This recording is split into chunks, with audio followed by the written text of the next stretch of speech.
The impact of mobile phone use on teachers and students within the classroom has become a contentious issue as these technologies have become more prevalent within society.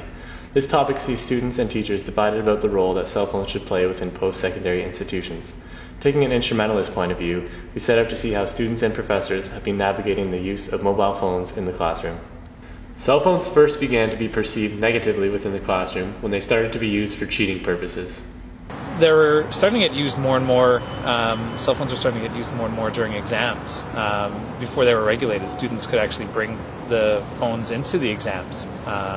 Text message answers back and forth, looks things up that you had saved on your phone. So the teachers actually got together and decided that we need to do something to regulate this, and of course banned phones. The impact of mobile phone use on teachers and students within the classroom has become a contentious issue as these technologies have become more prevalent within society.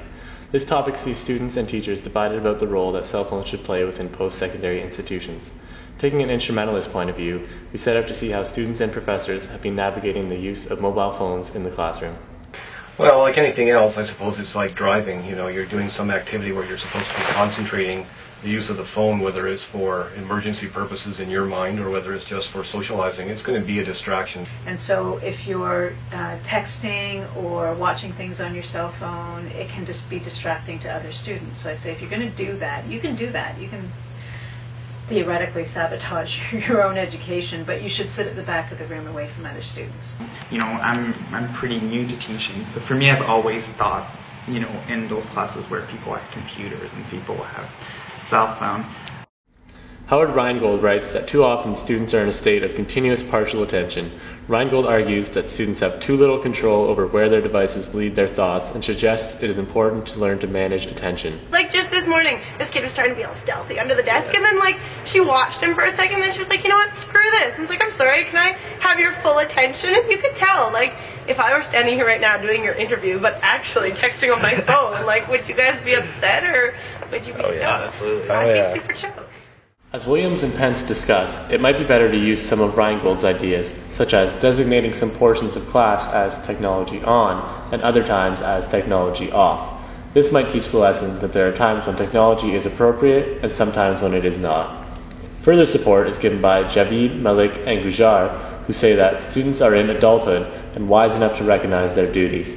It is the responsibility of students to use this marvelous magical device in a better way. I think I use my phone as a break when I'm not paying attention to the prof anymore anyway, so I take a short 2-minute break, surf Facebook, and then get back to it. As we've discovered, the trend towards how cell phones are being approached is changing as a new generation of users becomes aware and media literate. Although some researchers say that there may be a number of drawbacks of this technology, as the mobile phone can have negative impacts on students' ability to focus and moral values, the positive attributes, such as its practical mobility and research capabilities, make it an asset that may lead to increasing academic performance. We finished our analysis by asking our interviewees what they thought of an outright ban of the cell phones in the classroom, which resulted in mixed emotions. I would support it in theory, but would I support it in practice? Would I sign a petition? Would I canvass students? No, I think that people have to be treated as adults.